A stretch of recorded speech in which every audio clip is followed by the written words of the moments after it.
Овој джингл означува и почеток на ново издание од Телма амбуланта, време или минути кои што ги посветуваме на можеби најважната работа во животот, здравјето. Важно е да се грижиме за сопственото здравје, но и здравјето на нашите најблиски и како и секогаш да превенираме во однос на одредени здравствени состојби. Денеска за гинеколошките карциноми ќе зборуваме со доктор Мирослав Темелковски, специјалист по гинекологија и акушерство во клиничката болница Аџи Бадем Систина. Знаете дека секоја среда тие се нашите соработници. Добре ни дојдовте. Добре ве најдов. Поздрав до гледачите и до екипата што ја формира оваа емисија.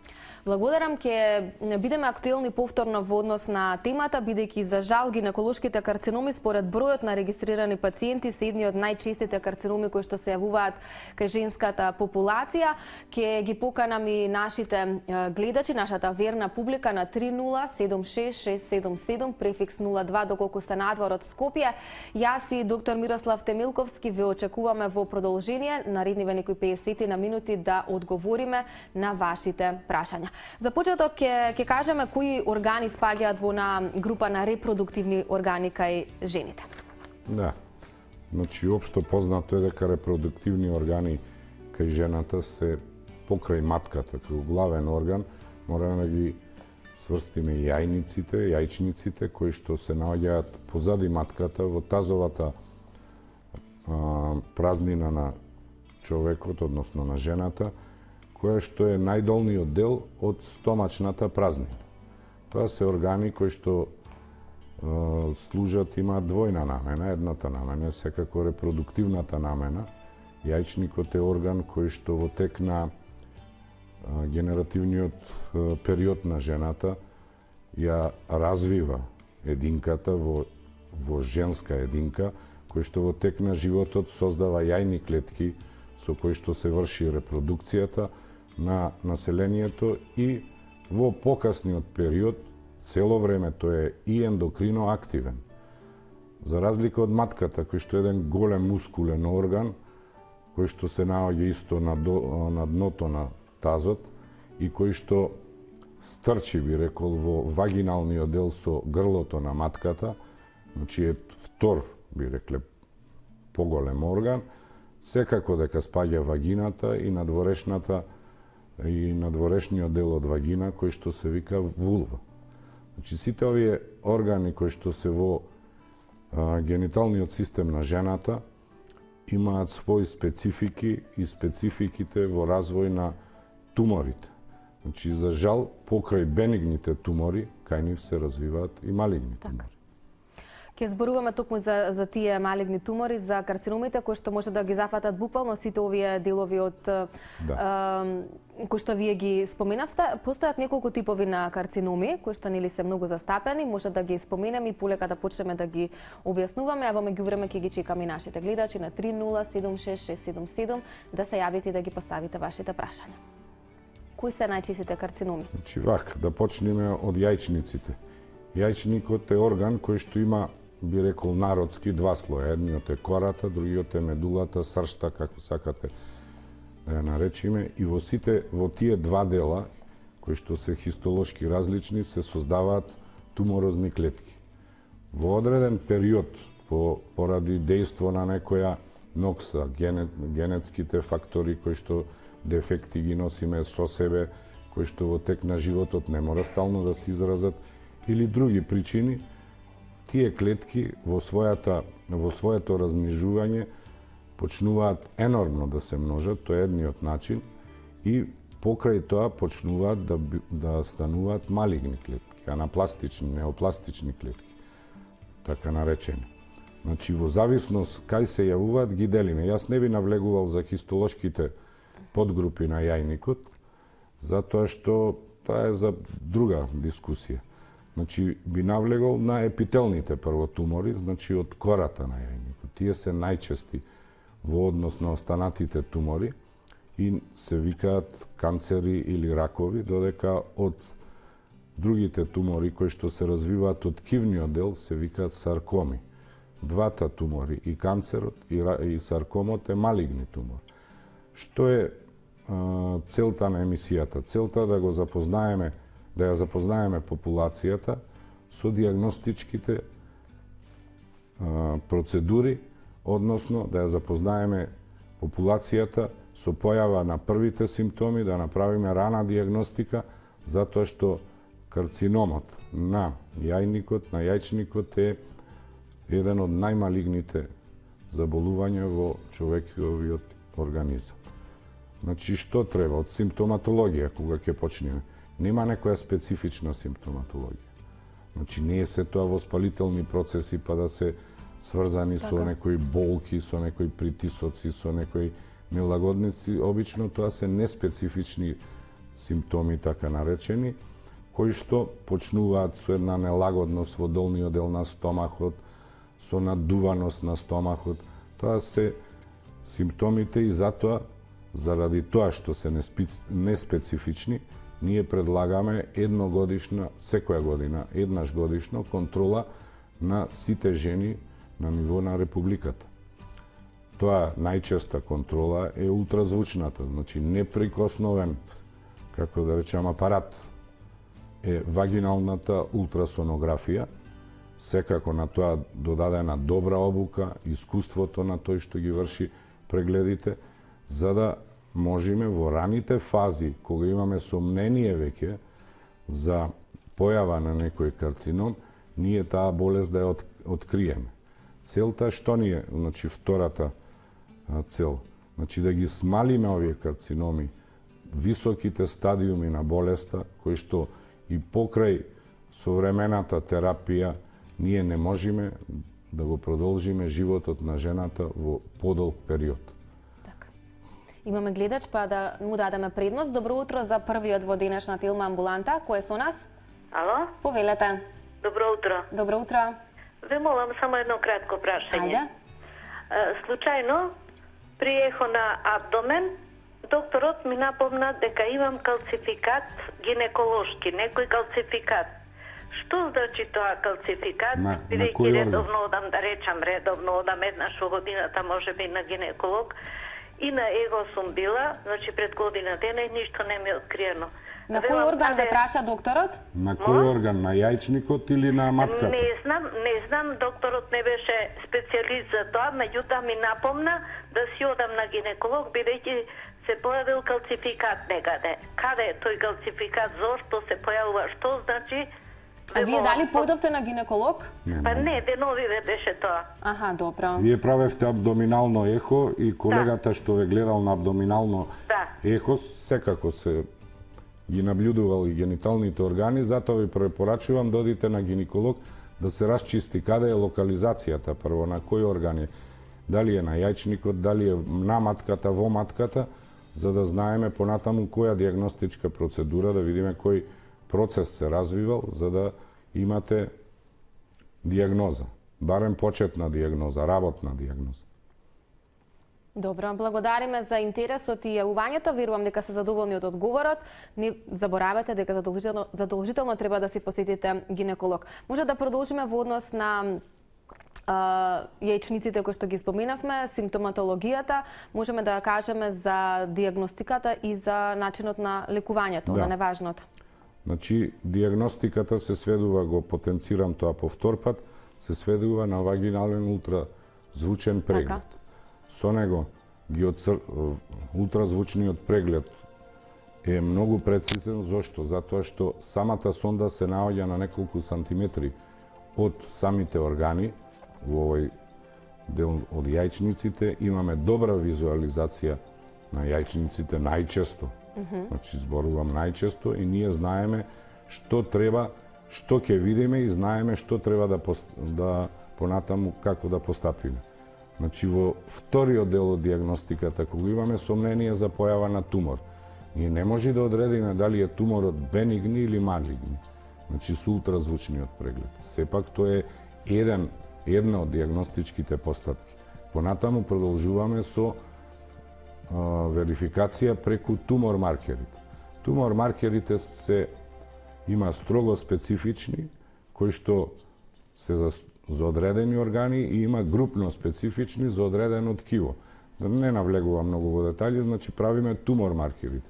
Тумор маркерите ни дава еден смер, патоказ. Кај да одиме понатаму? Имаме знаци или немаме знаци? на појава на малигна болест. Значи, последно време, многу, последните 10 години, се експлоатира Рома алгоритамот, тоа е два тумор маркери, со односот на тумор маркерите во однос на пременопаузалниот период и постменопаузалниот период на жената, ни дава смер дека таа жена спаѓа во низок ризик или во висок ризик, односно веќе почнал да се развива малигни процес. Заради тоа, значи, ние инсистираме на тие, тоа се прават во крв, тоа е едноставна процедура, за неколку сати го имате резултатот и продолжуваме понатаму. Ако не сме задоволни од наодите, ако визуализацијата на јајчниците, сомнението на сега преку тумор маркерите дека има, ама нема малигно, продолжуваме понатаму со други дијагностички постапки. Следна дијагностичка постапка е нормално компјутерска томографија, односно еден апарат кој што ни прави пресеци. Стотици пресеци ни прави и од тоа ние повторно ги визуализираме јајчниците, околното ткиво, лимфните жлезди, црева, во тој дел што се наоѓа се. Во однос на наодот сега од компјутерот, ние имаме сомнеш или немаме сомнеш за малигни процес, наредна постапка би била малце по, како да кажем, агресивна, може да направиме лапароскопија. Значи, хирушка постапка со која преку камера, народски кажано, се влегува во стомахот, внатрешноста на стомахот се наблюдува, истата оваа слика, сега ние со очи кога гледаме веќе тродимензионална, во колор, во сите тие, и одредуваме. И може да се земи, што е многу битно, може да се земи или да се извади тој јајник, да кажеме во целост, да се земи биопсија и да се почека неколку сати. Ако биопсијата е позитивна на малигнитет, се продолжува со оперативен, поекстензивен оперативен зафат, затоа што колегите од патологија ќе ни одговорат дали тој процес е бенигни, значи добар, или е лош малигни процес, ние за да знаеме кој тип на операција да ја спроведиме. Не треба да ја заборавиме и магнетната резонанца. Значи, за мене покрај ултразвукот, компјутерот и магнетот е неприкосновен. Магнетната резонанца е апарат кој што мекоткивните тумори ви ги прецизира во детали. Значи, ние имаме сега во Македонија, порано немавме толку дијагностички постапки и треба да ги применуваме независно од колку тие чинат, која им е цената. Значи, нема цена за животот. За здравието, така. И за здравието, затоа кажувам. Значи, и на крајот, и кога имаме многу мал број од случаите, да ги речам, остануваат неразјаснати, сега имаме и петскен. Петскенот е толку прецизен што на ниво на тоа ткиво клетките, ќе ви кажи, дали се малигни или бенигни, со своите карактеристики. И со тоа, кога ќе завршиме, значи, таа дијагностичка постапка и сигурност, да кажеме, дека е тој малигни процес, се преминува на хирушка интервенција. За жал, дијагностичките постапки кај карциномот на јајникот, кога се применуваат, ние заклучуваме дека во 90% од случаи тоа е напреднат стадиум. Напреднат стадиум значи зафатеност на околните органи, тука ви е напред мочен меур, позади ви е дебело црево, па ви е секако матката, еден орган, останатите горните партии од стомахот и цревата, марамицата, која што ја викаме оментум, веќе симптоматологијата во тој дел се променува во однос на она примарно што збораме неспецифична симптоматологија. Почнуваат отоци во стомакот, асцит, да не зборувам метастази по црниот дроб и секаде така, бел затоа е дроб. многу важно или на време да се Само раната дијагноза. да се дијагностицира. Да. Значи во однос на терапијата понатаму, терапијата секогаш е. Може ли ќе ве прекинам, ќе продолжиме со терапијата, бидејќи ме ова дека имаме тројца гледачи, па да ни не чека. Добро утро или добар ден. Се надевам бевте трпеливи. Како? Се поздравувам вас и доктора. Едно прашање ако може. Поздрав. Ами на матката, на почетокот на грлото од матката имам миом. Од мај месец ми е откриен и го следам. Не знам дали треба оперативно или... Добра. Прво, миомот е бенигно заболување. Да. Тоа е тумор на матката кој што во зависност од локализацијата кај вас дали ви прави симптоматологија на почести, подолги или нередовни менструални циклуси, во зависност од положбата не мора матката да се извади и големината може да се извади само да се направи миомектомија, само да се извади миомот. Во зависност од вашата возраст, вашата желба и вашите барања за понатаму и репродукцијата дали ви е завршена, сте испланирале, се прави обично миомектомија. Добро, благодариме за јавувањето. Да го вклучиме следниот. Добар ден. Добро, се исклучија нашите гледачи. Може да продолжиме во однос на третманот, лекувањето. Значи, третманот кај сите генерално карциноми, саркоми, малигни заболувања е двоен. Хирушки, радиотерапија, односно хемиотерапија, и заради тоа, во зависност од стадиумот. Кога е низок стадиум на болеста, први, ајде да кажеме, стадиум, да не ги замарам гледачите со стадиумите, обично не треба терапија. Значи, следењето не е 3 месеци, 6 месеци, со години е следењето, во зависност која интервенција е направена. Значи, ние кажуваме дека пациентот од малигно заболување преживеал кога ќе поминат 5 постоперативни години. После петтата не значи дека не треба да прекини со истражувањето, односно со постапки. Состојбата треба да се следи постојано. Така е. Значи, повторно ќе спадни во онаа група на пациенти која што се прави еднаш годишна контрола. Овие, значи, третманот, рековме, може да е хирушки. Хирушките интервенции во зависност од зафатеноста некогаш завршуваат само со отстранување на тој јајник, односно ние викаме аднекса. Јајчникот со јајцеводот се вика аднекса и тој дел треба да се извади. Тие се еден до друг припиени и до пред 10 години постоеше една теорија дека карциноматозните клетки се развиваат во делот на јајчникот, во дел на јајцеводот и дека тие после тоа го зафаќаат и јајчникот. Таа теорија последните години е отфрлена и сепак секој ткиво, секој орган си има сопствени клетки од кои што под некоја нокса ќе почне тој потенцијал да се развива и на крајот ќе стигне до малигнитет. Да го слушнеме следниот. Добар ден. Ме интересира, доктор, сакам да го прашам. Јас сум оперирана гинеколошки од карцином. Извадено ми јајник и матка, не имам ништо. Карцином на што? Карцином на што? Пред 4,5 години, а сега ми е појавено по втор пат некоја тума, мислам исто карцином утврдена, па ќе ми зема биопсија и ме праќат на зрачење. Дали тоа е исправно или вие како лекар, мислам, да ме прашам што ме препорачувате? Значи, вие најверојатно ова што го кажувате сте оперирани од карцином на грлото на матката, така? Не, компресија ми извадено, да. Не, кај се појави карциномот? На грло на матката. Така. И сега при контролата, колку години од операцијата? Па скоро 4,5 години. Да. И вие си одевте на контрола и сега на делот од вагината се појави повторно... се повторува, да. Да, се појави повторно карцином. Значи, ќе зборуваме и за карциномот на грлото на матката. Значи, вагината и грлото на матката се создадени од еден епител, повеќе слоен плочест епител. И потенцијалот постои, бидејќи вагината при тие операции се вади горна третина на вагина само и на судирот што останува на плочастиот епител може тој да рецидивира.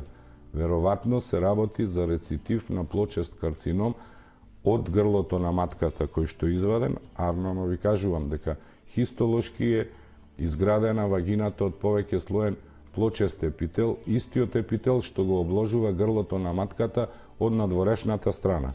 Значи, терапијата што ви е предложена за понатаму е во ред. Вие треба да одите на зрачна терапија. Зрачна терапија ќе биде дали ќе биде најчесто е со апликатори преку вагината, а може да биде и преку стомачниот дел. Значи, таа е надворешна или внатрешна, така наречена, јас народски ви зборувам. Така. Се надам дека сте задоволни од објаснувањето на доктор Мирослав Темилковски. Ако имаме следен гледач, да го вклучиме. Добар ден. Кој е со нас? Добар ден. Добар ден. Повелете. Сакам едно прашање за ќерка ми. Ајде, слободно. Ќерка ми е оперисана рак на дојка. А сега му... Ќе ве замолам да се слушаме во телефонска слушалка за да биде побрза комуникацијата, бидејќи имаме и други гледачи кои што чекаат. Добар ден. Добар ден. Повелете, господје, со вашето прашање, ве молам побрзо малку. Да, ќерка ми е оперисана од рак на дојка. Добро. Сега му рекоа дека на матка има чир. Беше на онкологија, на гинекологија, оние му рекоа дека имаш мал чир 3 сантиметри. Му рекоа после 6 месеци да се јавуеш. Тоа ме интересира, тој чир што значи сега? Дали е карцином, дали е тумор? Добро, Значи, вака благодарим. малце е нејасно прашањето.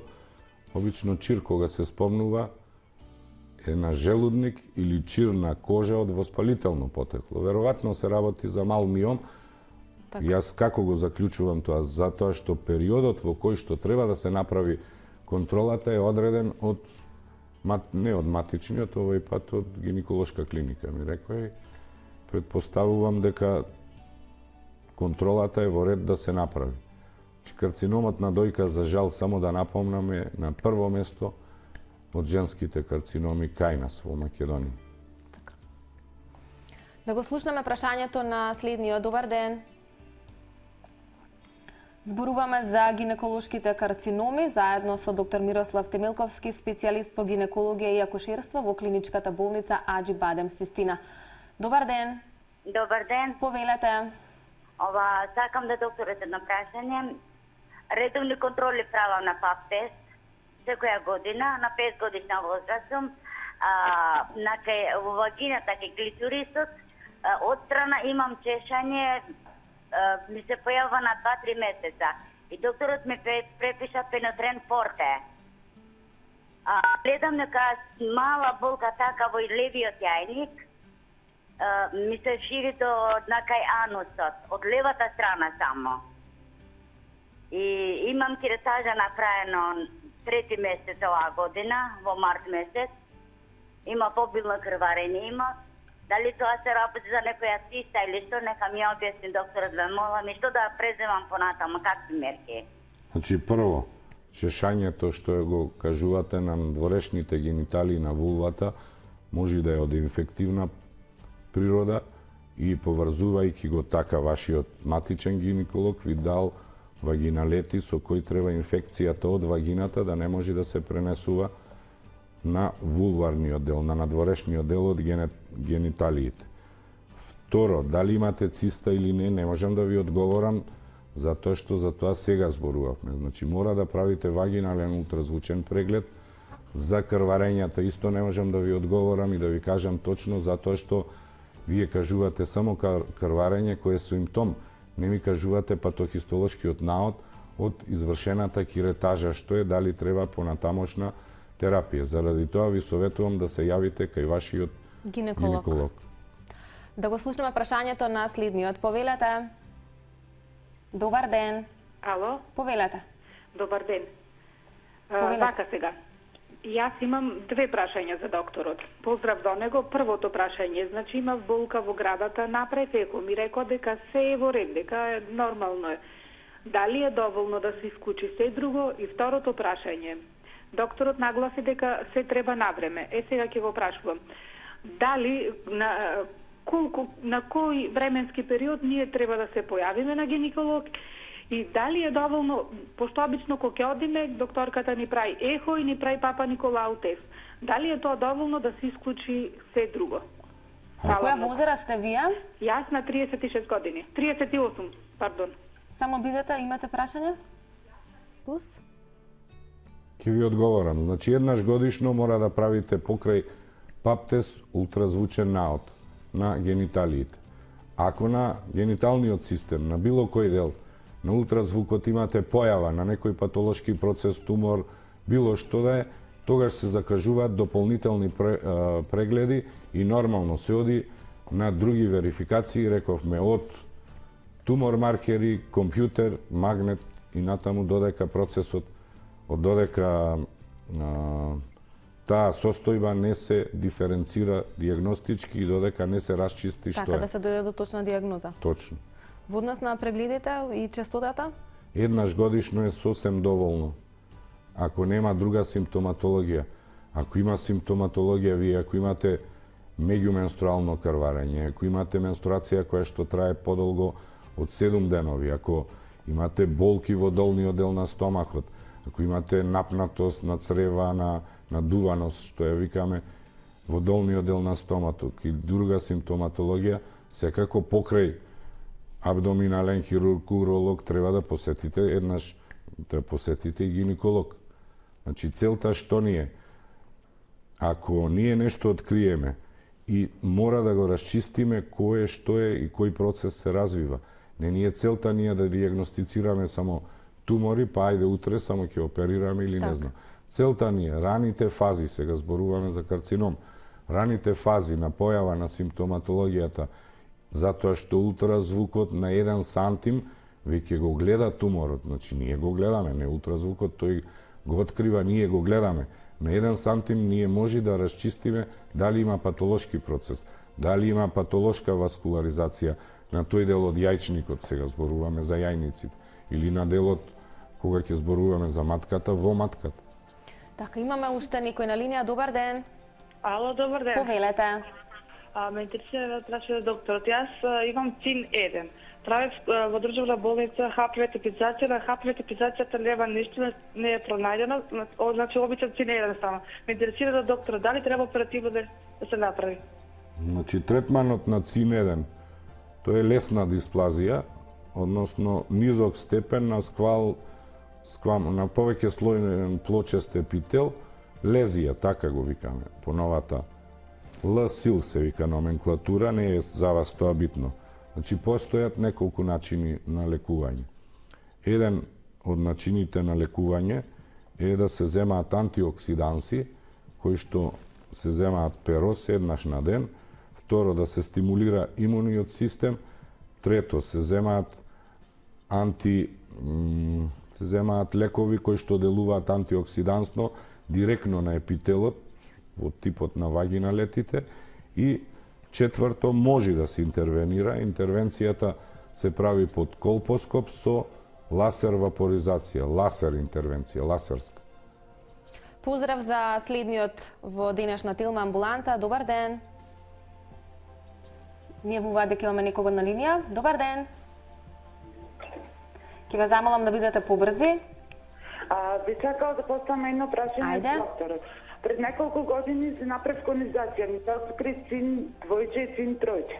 Останав бремена и се појавија кондиломи. И сега, колку е веројатноста повторно да се заболи грлото на матката и да се хируршки зафати шоколата и какви мерки треба да преземам за да се спречи тој стадиум? Че обично појавата на кондиломи и другите заболувања на грлото на матката се предизвикани од хуман папилома вирус. Хуман папилома вирус се дели на високо и ниско ризичен. Појавата на кондиломи е појава на хуман папилома вирус од низок ризик.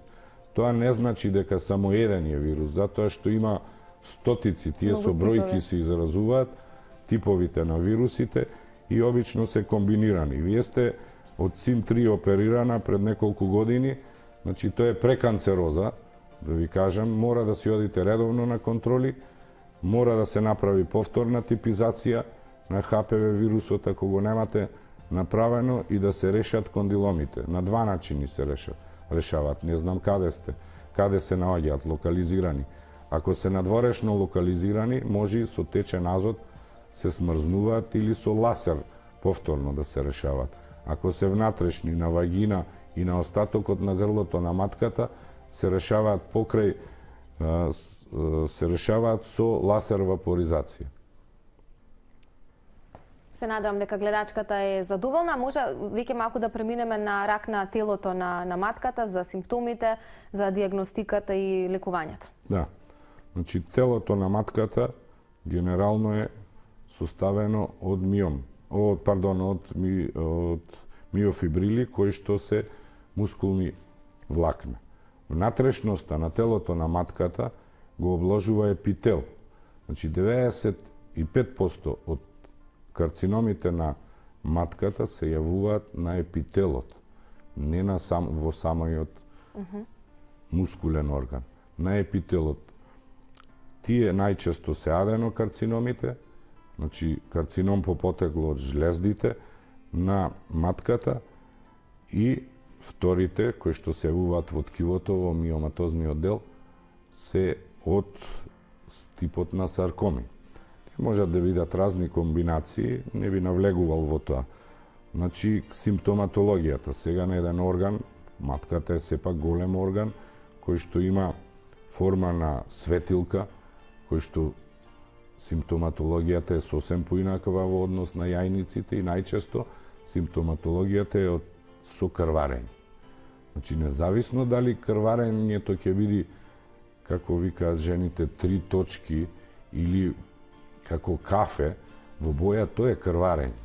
Диагностиката повторно следи вагинален ултразвучен преглед, ако ни треба тумор маркери и на крајот диагностика хистолошка. Хистолошка диагностика што подразбира? Подразбира киретажа. Значи киретажа од самата празнина на матката и киретажа од каналниот дел, односно од грлото. Од два дела фактички ја правиме и колегите патолози ни го одредуваат типот на промената. Значи, за разлика, кажувам, кое што јајничникот е асимптоматски најчесто без промени и симптоми, најчесто во матката се јавува крварење. Независно дали е една капка, 2 капки, 3 капки, како крварење е крварење. Крварење е крварење, мора да бараме причина за тоа крварење. Имаме гледачи, па да ги вклучиме. Повелете. Ало, добар ден. Добар ден. Ве молам во програма сум. Да, господјо. Среќен ден. Ве слушаме.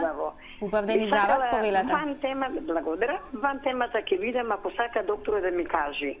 Како може да се дојде до свој матичен гинеколог? Зашто ова стварно ќе биде прашање кое што ќе се зачуди самиот доктор. 38 години немам доктор гинеколог. Како можам да добијам и дали можам да појдам кај него? До сега немам никакви проблеми, немам ништо, но меѓутоа би сакала да имаме еден гинеколог. Значи, ние сме болничка, клиничка болница, не работиме во делот на примарна здравствена заштита. Кој ви е најблиску ординација гинеколошка, отидете кај колегата, колешката, договорете се, тие ќе ве пријават, не е тоа, оставате податоци од осигурувањето, вашите податоци, едноставно е. Добар ден за следниот. Дали имаме некој на линија? Режија? Добро, ни јавуваат дека имаме, само ќе ве замолам да бидете малку побрзи, бидејќи ограничено ни е и времето. Со доктор Мирослав Темилковски зборуваме за гинеколошките проблеми, односно карциноми. Добар ден. Добар ден. Повелете. Ама сакам да се уклучам кај со докторот да разговарам. Господје, во програма сте, јас и докторот ве очекуваме. Повелете. Добро, се извинувам. Ајде. Искрени поздрави до вас. Поздрав и до вас.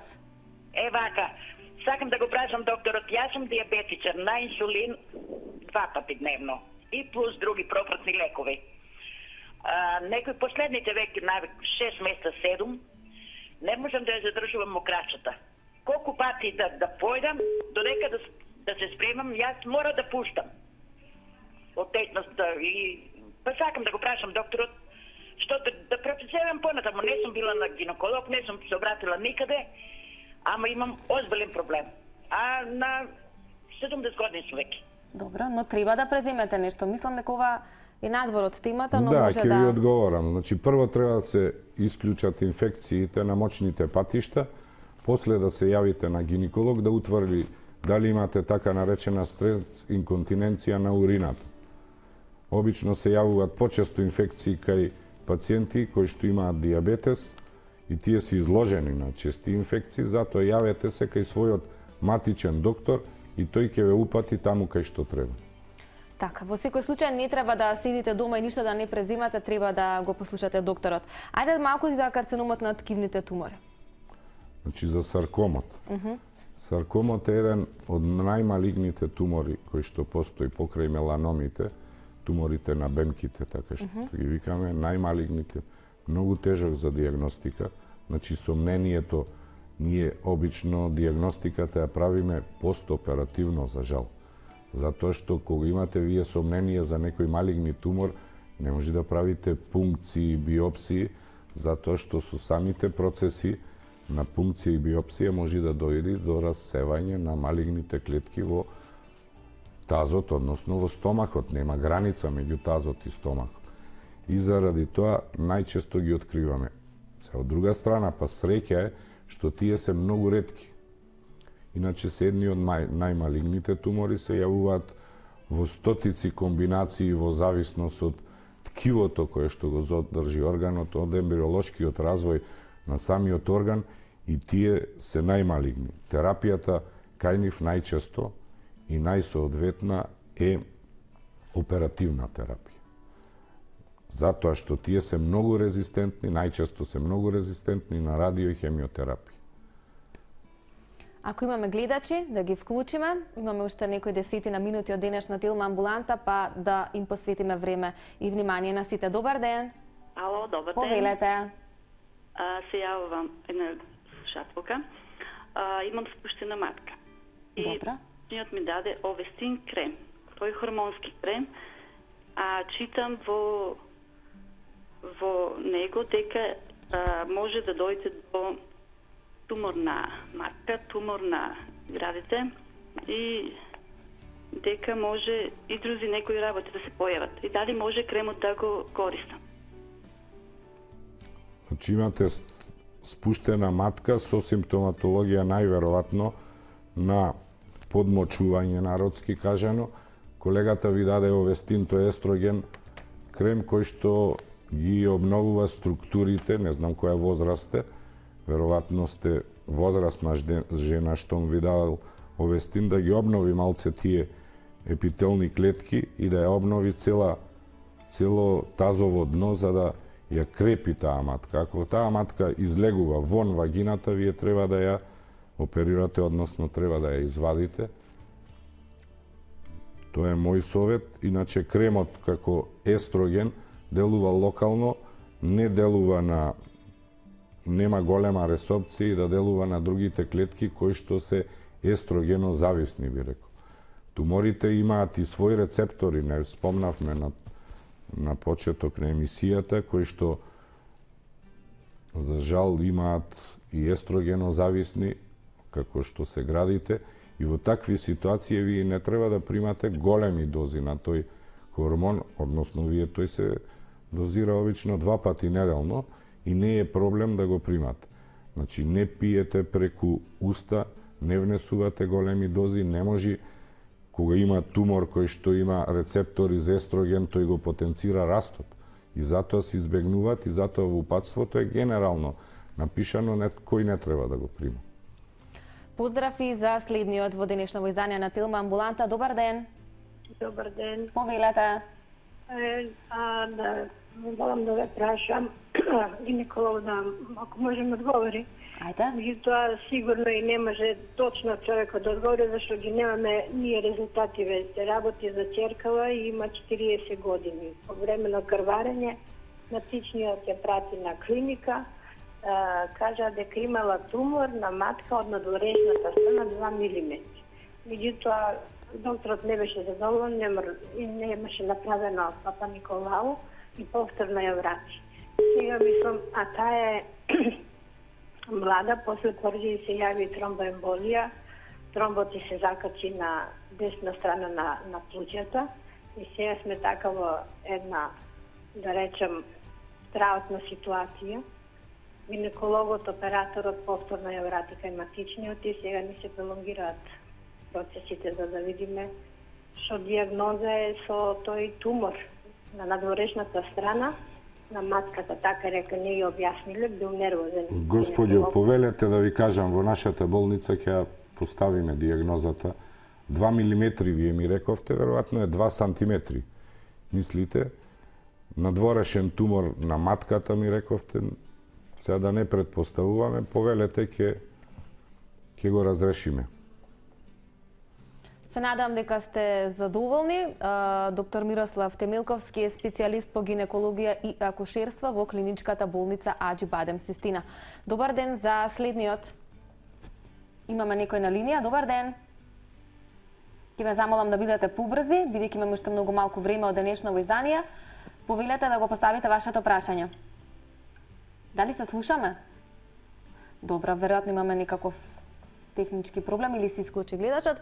Можеме ли да зборуваме за генетска предиспозиција во однос на сите овие гинеколошки карциноми кои што ги споменавме досега? Значи, порано постоеше фамилиарна, би ја рекол, или генетска предиспозиција на одредени карциноми. Се мислеше дека грлото на матката, кај женската популација во тоа семејство може.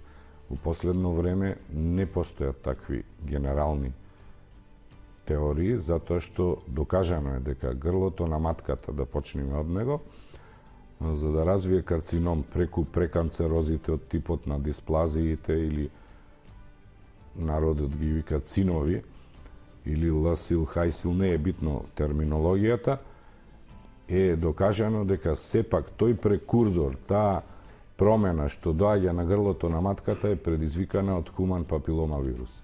Тој е ДНК вирус, тоа значи дека вирус кој што влегува во јадрото на клетката, го дава својот импулс внатре во јадрото и почнува клетката да се множи неправилно. Значи тој генетски код што го дава вирусот го трансформира нашиот човечкиот код и тој се множи, се развиваат прво преканцерозите, дисплазија и после доаѓа до карцином. Значи постоја теории исто дека има појава и за оваријалниот карцином и за сите. Не, се повеќе се расчистуваат тие работи. Значи јас кога учев факултет па специјализација, други беа теоремите и теориите, сега веќе имаме екзактни. Значи ние сите носиме некоја грешка. Грешката генетска, затоа викаме во имунохистохемијата кога се прават, тие се расчистуваат кај е грешката, кај е направен. Сите носиме, ама човекот е создаден скоро до совршенство, никогаш. Ви имате еден јајник, па имате друг јајник, еден бубрек, друг бубрек. Има често по парни органи. Значи да не зборувам за другите органи. Значи сите имаме, ама имаме и компензаторни организми кои што цел тој период додека ние сме изложени на некоја нокса, тие се борат со тие страни под наводници тела, да ги речам, и успеваат да го локализираат процесот. Не доаѓа секогаш до развој на неопластично ткиво на канцер или сарком. Така, убаво кажавте. Ако имаме некој на линија да го вклучиме и мислам дека тоа ќе биде и последниот за денеска. Добар ден. Повелете. Не знам дали имаме проблем со гледачите, дали се слушаме. Ми е фува дека имаме некого на линија. Ви отстапуваме простор во денешна Телма амбуланта, зборуваме за гинеколошките карциноми. Добар ден. Добар ден. Повелете. Се јавувам, ме интересира докторот да му поставам едно прашање. Ајде, слободно. Се работи за чести инфекции на возраст од 62 години. Одам на гинеколог, примам терапија и тоа многу често се повторува. Неколку дена е смирено, а после тоа се јавуваат истите симптоми со чешање, оток на устните, на вагината. Разбрав, значи се работи за инфекција на вагина и на надворешните вулвовагинитис. Кај возрастна жена поради смалување на епителот, би нарекол смалување и имуниот систем, локалниот имун систем, често се јавуваат. Значи, освен ако вие не сте пациент кој што има диабетес мелитус, кај што се уште почести инфекциите, треба да се направат брисеви. Во однос на микробиолошките брисеви, наодот, дали е бактериски, дали е габичен наод, дали се вирусни инфекции, сето тоа да примате соодветна терапија.